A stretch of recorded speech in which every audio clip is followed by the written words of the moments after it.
অনেক মানুষ আছে মাসে মাসে বছরে বছরে উমরা করে, বাপ মাকে ভাত দেয় না। বড় বড় উরুষে গরু আর মহিষ পাঠায়, ঠিক মতো বাপ মাকে ভাত দেয় না।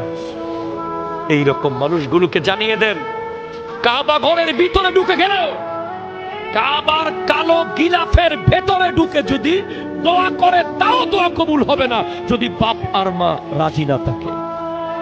মনে রাখবেন, একটা হলো বড় হওয়া, আর একটা অনেক বড় হওয়া।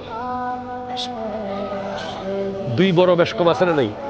একটা বড় আর একটা কি অনেক বড়। অনেক বড় তারা হয় যারা আব্বা আম্মাকে সন্তুষ্ট রাখে।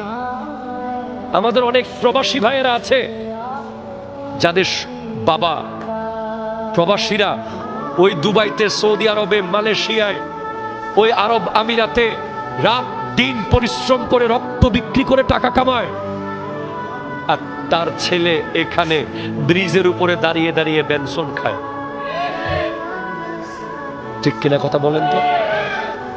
বাপ নিজের মাতৃভূমি ছেড়ে পৃথিবীর কোন কান্ট্রিতে গিয়ে তুমি সেই সুখ পাবে না বাংলাদেশে, নিজের দেশে যেই সুখ।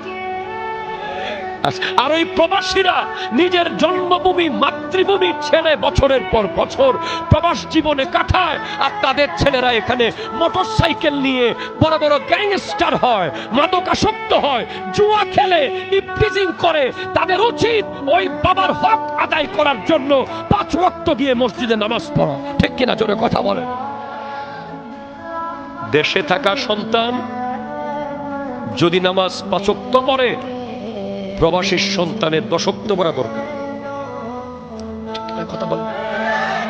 দেশের সন্তান যদি একবার সালাম দেয়, প্রবাসীর সন্তানের 2 বার সালাম দেওয়া দরকার। কারণ ওই প্রবাসীরা বড় আশা করে আমার ছেলেটা মানুষ হবে, আমার ছেলেটা দেশ দুনিয়ার শ্রেষ্ঠ ব্যক্তিত্ব হবে।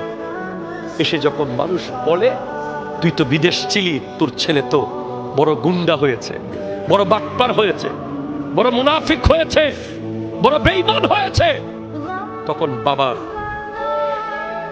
সেজন্য